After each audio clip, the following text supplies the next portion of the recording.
Blood satellite. There's just a headline I'm going to read to lead into this next thing, because this is very interesting. I won't spend too long on this, but this is going to lead into a series we're doing over the next few episodes about diseases and vaccinations and chemicals broadly, which we've kind of talked about in the past when we talked about like Lab 257 and the Plum Island secret development of various diseases, especially Lyme disease. And we've talked about, various initiatives for various governments around the world to develop new diseases, why they do it and stuff. But here's a headline I'm looking at on Forbes that a lot of people might have seen recently. The headline is, chemical found in Cheerios, Quaker Oats may cause fertility issues, study suggests. Around 80% of Americans have been exposed to the plant pesticide chlormequat, which causes fertility and growth issues in animals, according to a new study published Thursday. A new study in the Journal of Exposure Science and Environmental Epidemiology found 80% of Americans have tested positive for a harmful pesticide called chlormequat, a pesticide used on wheat and oat products globally to ensure their stability. The chemical can have serious consequences on young and developing bodies. Dr. Kathy Ward is a pediatrician. I talk to my parents every day about trying to avoid processed foods, which I tell the children at all levels, it's anything that comes in a box or a package. Chlormequat has been found in oat-based foods, including popular breakfast foods like Cheerios and Quaker Oats. It's hard to tell what's in your food, but I always look at labels, always. The problem is you won't find chlormequat or any variation of it on a label. It's not an ingredient, it's a pesticide. The exposure in rats also resulted in reduced sperm motility, decreased male testosterone levels, delayed onset of puberty, and decreased weights of male reproductive organs, according to the study. So people read a headline like this, and when they hear chemical exposure and fertility, they think, you're exposed to it and then you die, or you're exposed to it and your fertility drops. And what I what I found interesting was it sounds less severe when it talks about it's more likely to delay the onset of puberty and reduce weight and affect testosterone. Now, that doesn't sound as sensational, right? It doesn't sound as sensational as death.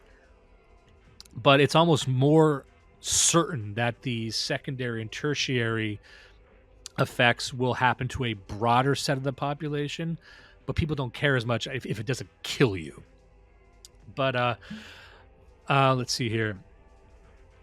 The study of Americans examined urine samples between 2017 and 2023 and found the number of participants with concentrations in their urine increased more than 20% during that time frame, suggesting consumer exposure is on the rise. So remember, Cheerios, this is something you feed kids.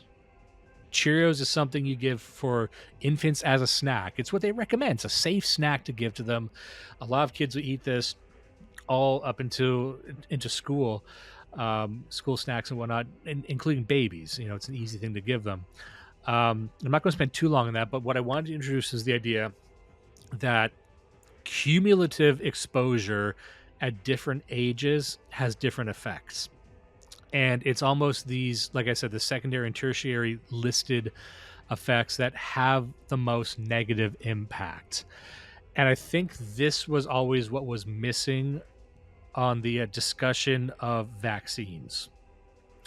Now, I have a book that I read not long ago that's directly related to this. It's written by Robert F. Kennedy Jr. RFK Jr., as many know him. It's called Vax-Unvax. And a lot of people know RFK Jr. as a crusader for vaccine awareness. And he was the guy ringing the alarms about the COVID vaccines. But in reality, he's been doing this for quite some time. What is the biggest problem with Big Pharma, and how can it be fixed? Well, the problem could be fixed through regulation, the problems, but the pharmaceutical industry is I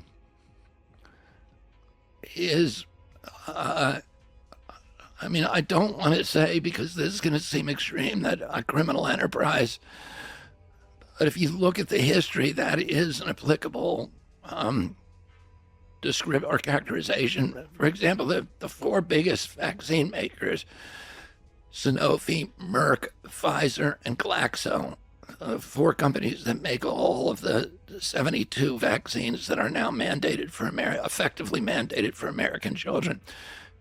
Collectively, those companies have paid $35 billion in criminal penalties and damages in the last decade. And I think since 2000, about 79 billion. So these are the most corrupt companies in the world. And I wanted to read this because a lot of, I'm sure you have interest in this as well, because we're new parents. And when you're a new parent, your relationship with the medical establishment is very profound and distinct, and especially your relationship with doctors prescribing vaccines. I just wanted to ask you, like, if you don't mind me asking, like, are your girls, do they have vaccines? Because there's some vaccines you need to get in Canada, and then there's some that are optional. And I was wondering what it was like in Hong Kong when you were living there. So yeah, both of our girls got a more limited run of vaccines. That's essentially you don't have a choice. They, in order for the kid to even be in the hospital there, they take the vaccine. So it is what it is. Not sure how I feel about that. I'm not one of the guys who's like all vaccines are bad. I just I'm on the side of maybe we have not, retrospectively now, maybe some of these weren't studied as well as we think they were. Maybe there's a little bit of bias where we say we've already taken it and we want to justify the risk that we took. So we say, look, it worked. It worked. It's fine. Let's move on. Like polio, I think I don't think polio hurt people that badly, but I think polio did almost fucking nothing. So I think a lot, like the vaccine, I think a lot of the vaccines did very little, and probably some of them actually caused a lot of long-term harm. So I don't want my kids taking any more vaccines. I kind of, we allowed that to happen just because, I mean, where the fuck else do you find a hospital, right? Yeah, well, this is the thing that if you don't give your, at least in Canada, I'm sure it's this way in the US as well. If you don't give your children a certain amount of vaccines, they're not allowed to go to any schools. They're not allowed to go to daycare. They're not allowed in hospitals. They're a great chunk of society is cut off from them. So it's like, well, you know what? I should have mentioned, we just signed my eldest up for kindergarten this week, and that was one of the things they asked. Like, we need to see your vaccine records. Now, they don't ask for an insane list. It's only like 6 or 7 of them that they need. It's not the entire list, but yeah, if you don't have those, they literally won't even let them into a public school. Yeah, and I've heard some people, and all power to them, who have said that, well, 0 vaccines for me, and guess what? We homeschool them, and we do everything ourselves. And I'm like, you know what? Good for you. I don't think that's great. I don't think we could do that, and I don't think we just don't have the.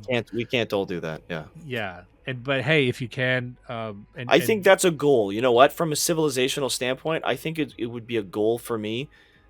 I'd love to live in a world where everybody had the freedom to have their kids educated within a very tight-knit family or like small community setting where there were no federal or provincial health requirements on their children. But I mean, we just don't live in that world. That's just unfortunate, but it's true.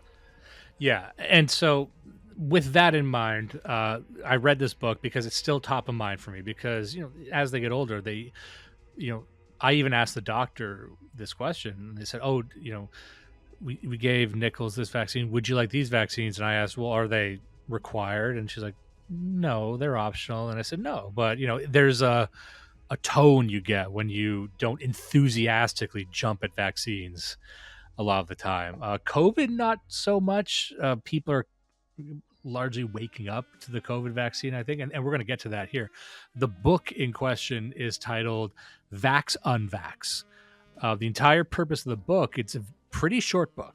Anyone can get this and breeze through it pretty fast. It's just the data. It's just the facts. There's not a lot of extra information in here. All he did was he searched for any medical study on vaccines within the past century and just gathered them in one place. He says there's actually quite a bit of medical data, experimental data on the effect vaccines have. It's just not a lot of people know about them. They're kind of hard to find, buried in the medical literature. So here's a book that just shows you all in one place tests that various universities around the world have done between people who were vaccinated, tested against people who weren't vaccinated. And these studies can be as low as a few thousand or up to the millions, because you're going to see some studies that millions of participants participated. But and there's various conclusions that are drawn. Some are kind of negligible, but I want to talk about what I thought were the most remarkable ones. And also, just heading into this, you're probably going to hear things like, oh, this vaccine meant the vaccinated person was 5 or 8 times more likely to have this disease than the unvaccinated person. That sounds like a lot. However, once you actually look at the numbers, the unvaccinated incidence rate was 1% and the vaccinated incidence rate was 8%. So when you hear like 8 times more likely, it is significant. It is statistically significant. However, overall, the incident rate might be like 8% of those people in totality. So it's not like, 75% of vaccinated people had this one problem. However, it is statistically significant that if you are vaccinated, you have an 8 times higher chance of contracting this condition or that condition.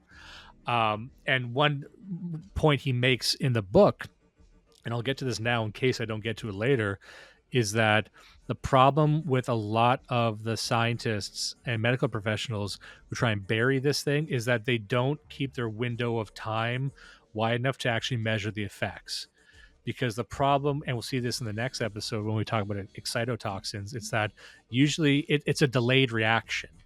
If you get a vaccine, like, you might not see the effect until months or years later, but they don't measure that. They don't follow up on that. So they'll give you a vaccine like, oh, they're still alive. Just like the Cheerios thing. It's like, oh, they're fine. But it's like, continue following them for years and years and years, and then you'll start to see problems later on. But by that time, it's out of the press. No one's paying attention. It's just this mysterious thing that happens, I don't know if you've been seeing the news recently, but the World Health Organization, the WHO, is noticing like a massive spike in cancers lately. Have you seen that news? Yes, I have seen that. I'm just gonna see if I can find it. Pull it up right here real quick. CNN.com. Global cancer cases will jump 77% by 2050. The WHO report estimates almost 20 million new cancer cases reported globally in 2022. New cancer cases soar 77% by 2050. Yeah, this is the thing released by the WHO. The World Health Organization says cancer cases are on the rise around the world, and medical professionals in Canada are seeing it firsthand. We certainly have more and more people walking in through our doors every year. And the numbers are expected to continue rising. The WHO is predicting 35 million new cancer cases will be detected in the year 2050. According to the World Health Organization, about 1 in 5 people will develop cancer in their lifetime. Globally, cases are projected to increase by about 77% over the next 25 years. Lung cancer, along with breast, prostate, stomach, and colorectal, are the top 5 cancers worldwide, believed to be responsible for about 50% of new cases. Colorectal cancer increasing in people in their 30s, their 40s. We don't know why. There are a number of factors at play. Those are not people who are recommended to get the routine screening that starts at age 45 for the average risk person.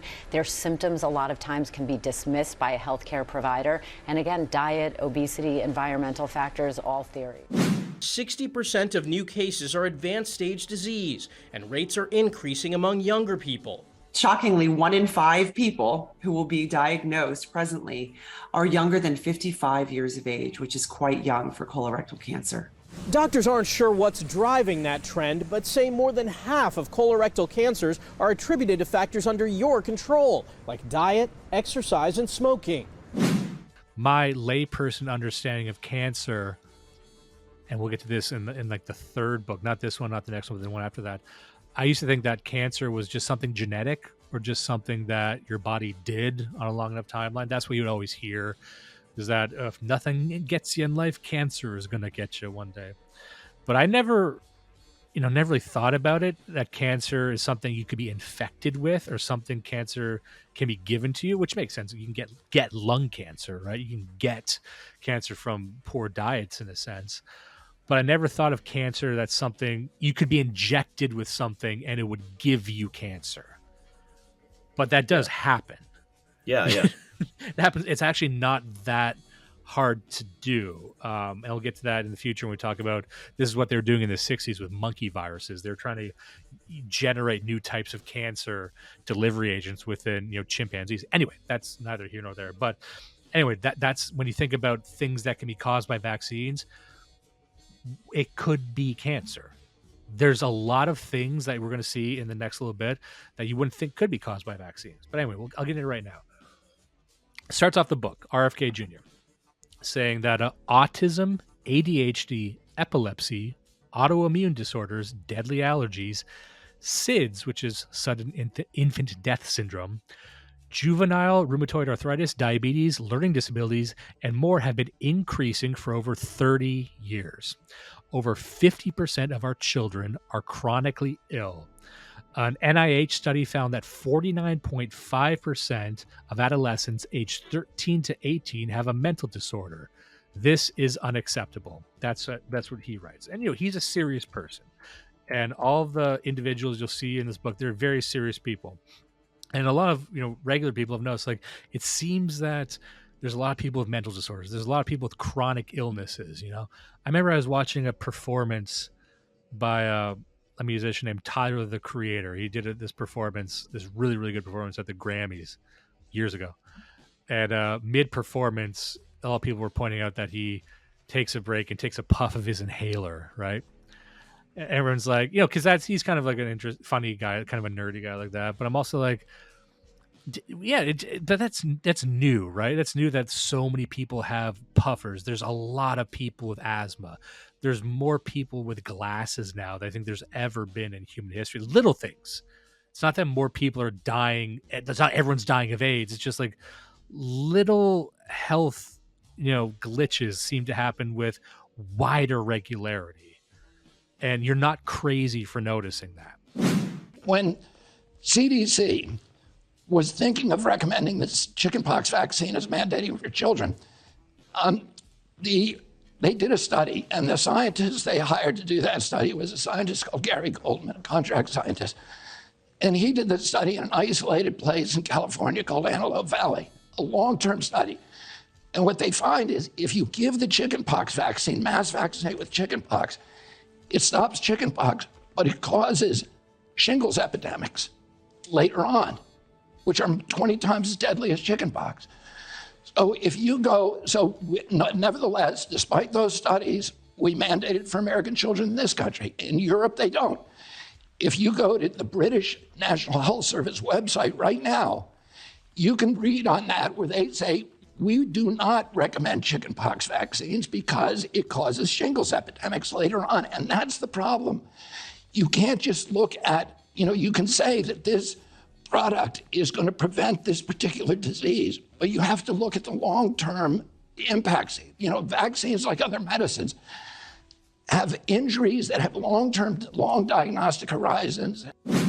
He says here, since the enactment of the 1986 National Childhood Vaccine Injury Act, which provides a liability shield for vaccine manufacturers, the vaccination schedule has multiplied considerably. Today, children following the CDC recommended vaccination schedule receive a minimum of 73 shots for 17 different diseases with a whopping 28 injections by their first birthday. I don't think we had anything like that up here, but a thing to keep in mind is that a lot of these vaccines they're called, I think, hexavalent vaccines, so they have multiple vaccines per dose. Sometimes it's hard to know which one. He says here, many vaccines have long-term health impacts that do not become evident for years. In a 1999 interview, here's kind of funny, Anthony Fauci, a former longtime director of the National Institute for Allergy and Infectious Diseases, acknowledged that many severe injuries would remain hidden for years, and if the agency rushed vaccines to approval, then, and this is quoting him, this is quoting Fauci in 99, he says, then you find out that it takes 12 years for all hell to break loose, and then what have you done? This is fucking Anthony Fauci in 99 telling you, don't rush these things to market. So, what the fuck happened there? Again, this is, everyone's thinking COVID as I'm talking about this, but this is also other vaccines. He says, isn't it stunning to comprehend that for almost 90% of the vaccine adverse effects, the CDC has never completed sufficient studies to affirm or rule out causal relationships. This means it can't know whether these vaccines actually cause harm and certainly can't honestly say that they don't.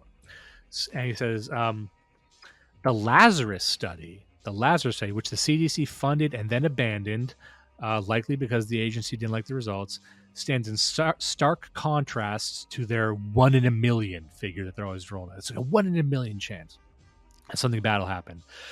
Specifically, researchers in the Lazarus study found that the rate of adverse events to be 1 in 3,823 among a population of 375,000 individuals given 1.4 million vaccines. Over the 3-year study period, this translated to an individual having a 1 in 10 chance of experiencing an adverse reaction to a vaccine. And that's why I want to really highlight adverse reactions.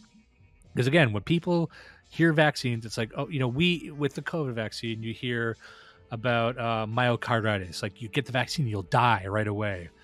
And that's kind of what got a lot of conspiracy theorists in trouble, because they were predicting billions dead within a year of the vaccine, which obviously didn't happen. And even though the cancer rates are going up, and we're seeing hints of things going on, but that should have always been on the table. What should have always been on the table was, in 10 years, you're going to see shit really hit the fan, and then it's going to be too late. And the adverse effects it's the minor things.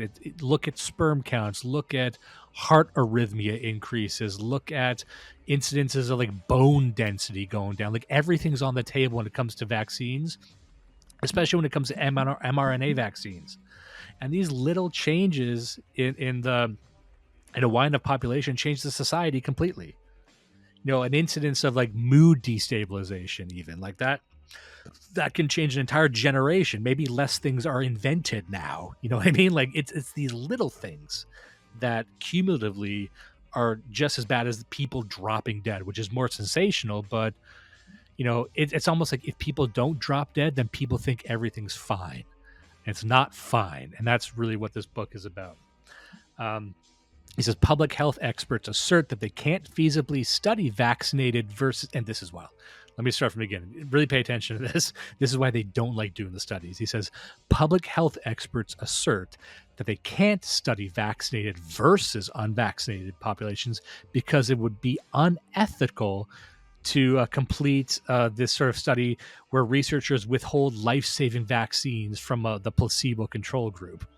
So Wow. like they can't even find it morally to not give them vaccines. Which really goes to show that they have already decided what the answer is, right? Because you could make the opposite question, that it's morally repugnant to give the vaccine to even a single person ever again until the study is complete. Because for all we know, it's giving everybody autism and astigmatism and asthma. But I mean, that's so stupid. Yeah. And I'm just going to like list a series of studies, and the whole book is full of this, just bar graphs and studies and tables. And I gathered up a bunch. I'm just going to read them off, and just to prove what these are reputable. He says there's a study called Preterm Birth Vaccination and Neurodevelopmental Disorders, a cross-sectional study of 6 to 12-year-olds, vaccinated versus unvaccinated. The two Mawson studies are the first of their kind, published 4 years after the IOM's call for additional research on childhood vaccination schedules. It was viewed over 80,000 times the first weekend after posting it. However, due to backlash regarding the article's subject matter, the journal unceremoniously removed the abstract just 3 days after and offered an apology. Basically, one of the things that it showed was like asthma was 4 times more likely to occur in vaccinated children versus unvaccinated children. Again, asthma is significant. That on a wide enough population, that really brings everyone kind of down. and there are these two scientists that did this study named Hooker and Miller. It says Hooker and Miller changed the age range of children in the cohort to be between 5 years and 12.5 years of age. Now, by raising the minimum age from 3 to 5, these researchers allowed diagnoses not typically made at a younger age to emerge. Vaccinated children had 2.48 times greater odds of gastrointestinal disorder than unvaccinated children. And they also had a greater odds of asthma, ear infections, and developmental delays than unvaccinated children. In this assessment of over 2,000 fully and partially vaccinated children and 561 unvaccinated children, vaccinated children had a significantly more office visits associated with ear infections, conjunctivitis, breathing issues, anemia, eczema, behavioral issues, gastroenteritis, weight and eating disorders, and respiratory infections than unvaccinated children. However, unvaccinated children experience more chickenpox and pertussis. He says a self-published study completed in 2004 by the Dutch Association for Conscientious Vaccination in the Netherlands, basically. The Dutch infant vaccination schedule includes only 6 vaccines prior to their first birthday. However, 3 of these vaccines are hexavalent, meaning one injection contains antigens for 6 different diseases.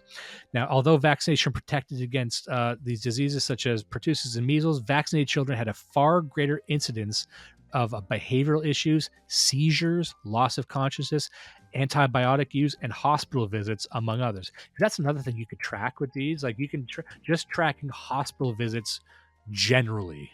You know, that's a kind of a different sort of thing you could track for, not just the incidence rate, but how sick generally do they get, you know? It says Joy Garner founded the control group and authored the report, The Control Group Pilot Survey of Unvaccinated Americans, released February 9th, 2021. It demonstrates that vaccinated children have a much higher incidence of specific chronic disorders than unvaccinated children. Most notably, the vaccinated have a 20 times higher incidence rate of ADHD. It's 20 times higher than unvaccinated. But that's, again, 20 times. Let's look at the actual numbers. So that's 0.47% versus 9.4%. So the numbers are low. It's 20, 9.4 is 20 times higher than 0.47. However, still in the broad scheme, kind of low. However, not, it's still worth noting. And over 10 times higher incidence of autism than the unvaccinated. And that's 0.21% versus 2.5%. Now, one thing that he really gets into in this book, and he wrote an entire other book on this that maybe we'll cover in the future, is a chemical called thimerosal. Thimerosal is one of the most questionable components of vaccines. Unfortunately, some vaccines distributed in the United States still contain thimerosal. It seems counterintuitive to inject mercury, one of the most toxic elements on Earth, directly into your body. Yet we have done this since the invention of thimerosal in the 1920s. And he says there's a study here, increased risk of developmental neurological impairment after high exposure to thimerosal, published by the CDC's Epidemic Intelligence Service in 1999. Infants exposed to the highest possible levels of thimerosal during their first month of life had a 7.6 times higher risk of autism than their unexposed peers. This discovery sent shockwaves through the DHHS, including the FDA and the CDC. Government officials convened a secret meeting in 2000 at the Simpsonwood Retreat Center in Norcross, Georgia. They determined strategies to statistically dilute the relationship between thimerosal and autism, among other disorders. So a lot of people hear the vaccines cause autism thing. Well, this is kind of where it comes from. And it's not just all vaccines, but it is this one chemical. It is this one, chemical that, or this one preservative, this one element of the vaccines that they seem to recognize is a problem as well. It says, although the CDC continues to claim that thimerosal is perfectly safe, its own studies show definitively that thimerosal exposure causes tics. While stubbornly refusing to publicly admit its toxicity between 2001 and 2004, the CDC recommended a phase down of the production of thimerosal-containing infant vaccines, including the hepatitis B, the influenza B, and DTaP vaccines. Contrary to what the CDC has led the populace to believe, they never removed mercury from the vaccine schedule, but instead redistributed it insidiously. As manufacturers phased down mercury from existing childhood vaccines, the CDC added annual flu shots, many of which still contain thimerosal for infants as young as 6 months of age and children every year afterwards. Although the CDC recommends avoiding mercury exposure during pregnancy, the agency now simultaneously endorses the use of thimerosal-laced flu shots given during any trimester of pregnancy, which is fucking wild to think about. You know, a lot of people hear like the mercury vaccines, and that they intuit that is bad, and it seems to be that the CDC kind of agrees. They don't want to admit fault, but you'll see there's other cases where there have been bad vaccines in the past. There have been vaccines they have recalled. There's this idea that every vaccine that's ever gone to market has been good. It's not the case. There's been many vaccines that they unceremoniously stopped recommending because it fucked with people, you know?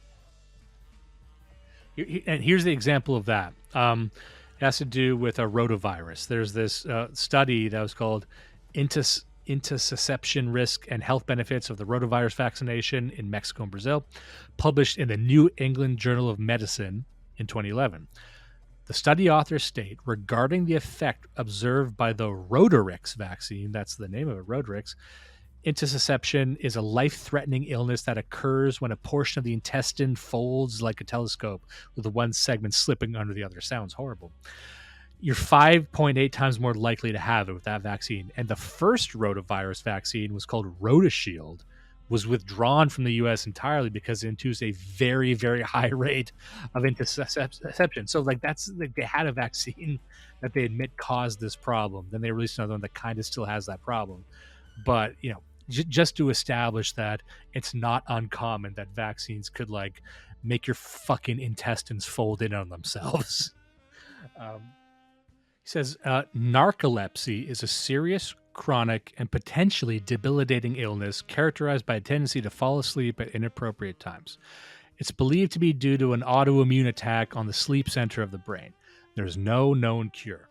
Vaccinated individuals show a 14.4 times greater odds of narcolepsy diagnosis anytime after vaccination compared to unvaccinated individuals.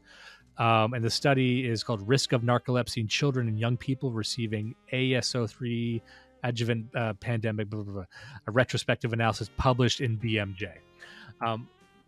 Here's an interesting one here. Vaccine manufacturers withdrew the diphtheria, tetanus, whole cell pertussis, or DDP vaccine from the U.S. in the 80s and 90s due to the high frequency and extreme severity of vaccine adverse events. Although the DDP is no longer used in the U.S., vaccine manufacturers distribute it through other parts of the world, including Africa, Asia, Central and South America. Unfortunately, scientists have conducted few studies to determine even the baseline mortality rates in vaccinated and unvaccinated populations here. So that's the thing. Like, even vaccines that are banned in the U.S. are oftentimes used throughout the rest of the world. And you have to, well, why are they banned in the U.S.? Because they actually fucking kill people, right?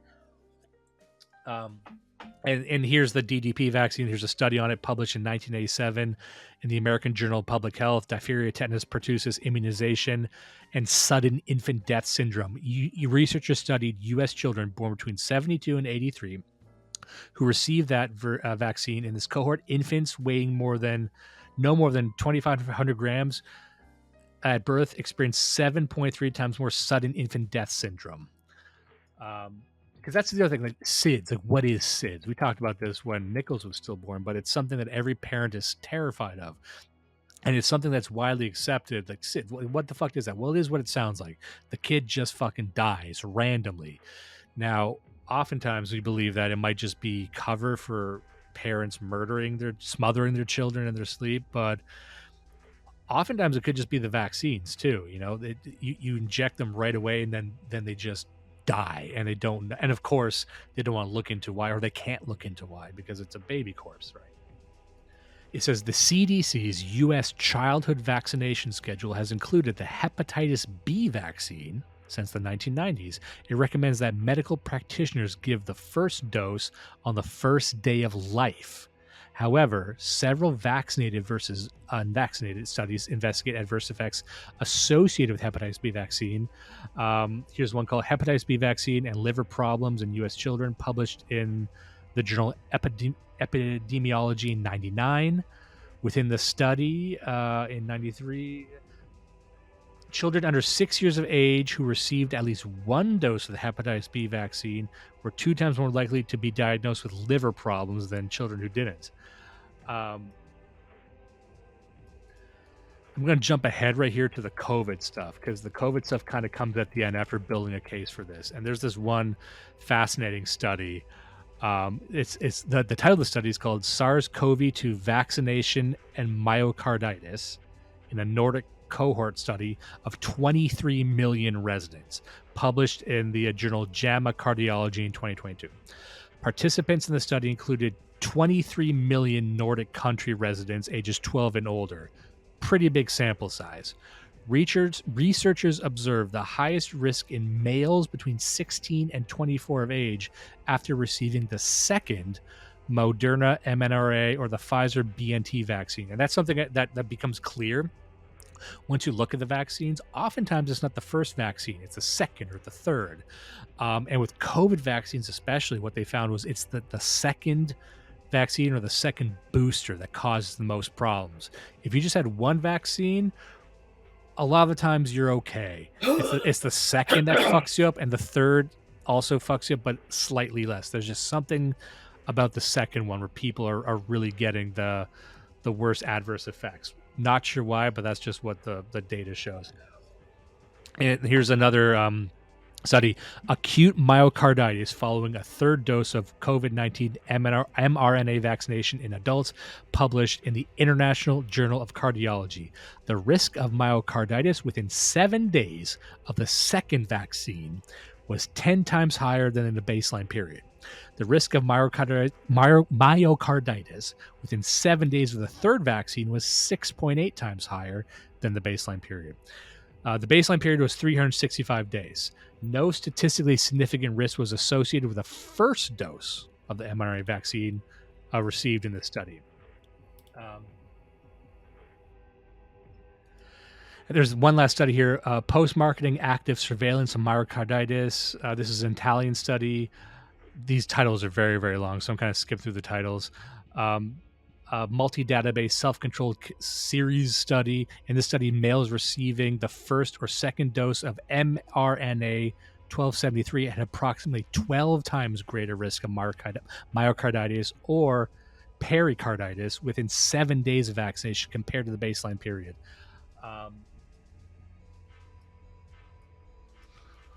And just the last study here, it's another Nordic country. For some reason, the Nordic countries were the tip of the spear in these sorts of studies. This one's analysis of Jesus Christ, how do I say this? Thromboembolic and thrombostopic events after the ADs in 3 Nordic countries, published in the JAMA Network Open in 2022. This study, investigators used hospital registries from Norway, Finland, and Denmark to measure the incidence of thrombocytopenia and cerebral venous thrombosis within 28 days following the COVID vaccines. The thrombocytopenia is a deficiency of platelets in the circulating blood that can lead to spontaneous bleeding. Cerebral venous thrombosis occurs when a blood clot blocks the flow away from the brain. It could be the cause of a stroke. Researchers observed that the highest risk for patients receiving the AstraZeneca, sound familiar? That's the one that they told no one to take, right? COVID-19 vaccine had a 4.29 times higher risk of thrombocytopenia and 12.04 times higher risk of cerebral venous thrombosis. So remember that. Remember when all 3 main vaccines were safe, and then people started saying, yeah, I mean, if you took the AstraZeneca, you're fine. Just don't take it anymore. And then people just said, okay, that sounds normal. That's why would I not listen to a doctor? They told me one thing a day ago and then a different thing today. I'm sure I'm not at risk, but that's why, because certain vaccines were right away showing the thing that everyone was talking about, which was myocarditis. Anyway, that's pretty much what the book covers. I just handpicked what I thought were the most significant studies. The book is full of them, and the data seems pretty clear that, his position on all this is, I don't think he's an anti-vaccine guy. RFK Jr., most of these doctors are not anti-vaccine. They're just informed consent people. They just want the discussion about vaccines to be realistic, like let people know what's going on, and stop lying about it and actually study these things. He says that the current child vaccine schedule was not approved using evidence-based science and policy. The childhood vaccination schedule has never been tested on fully vaccinated versus unvaccinated people, and there is sparse research into which patients are likely to have adverse events. So again, just a fact-based book that I think ties into, and again, the main point I want people to take away is that don't just look at sensationalized death counts. Don't get drawn in by people are just going to drop dead one day. Yeah. I mean, they might, but what you're going to see is more of a slow moving catastrophe, I think. Look for people getting sicker and sicker, and they're going to keep saying they don't know why. Look at cancer rates.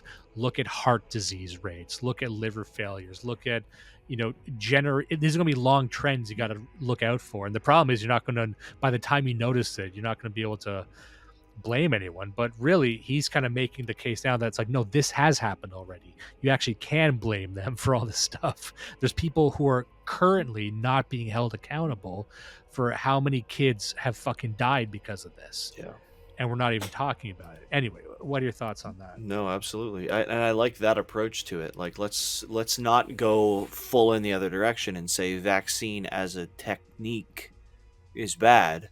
Let's just say, start from what we know. We know that it has not been studied very well, or to the extent that it has been studied, the studies have not been broadcast, and it's not something that's actually been discussed, because every time somebody wants to ask whether or not this is safe, the discussion gets shut down. So that's a great way to look at it, is we need to examine this with a more open mind. Maybe some of these are okay, but for the large part, nobody's paying any fucking attention to the actual outcomes in the long term. Yeah, and we're going to get in this next episode too, but it's these small changes. Like when you're injecting a vaccine, like oftentimes, the mRNA vaccines, like you're fucking around with your DNA. You're injecting mercury into you, and again, it won't kill you right away, but that does a lot of things to you that might not be visible right away. And it might get, now you got a life of headaches. Now you got a life of being like 30% sleepier for the rest of your life, and everyone is. And so like that's the real catastrophe. And I thought that narrative was what was missing from the sensationalist stuff. I think if we led with that don't maybe remove it from like the urgency of the individual, which is like, okay, this might not kill you tomorrow, but this will kill society in 20 years. That's at least closer to what I think it could be. Do not let the rapists win. Listen and love Blood Satellite.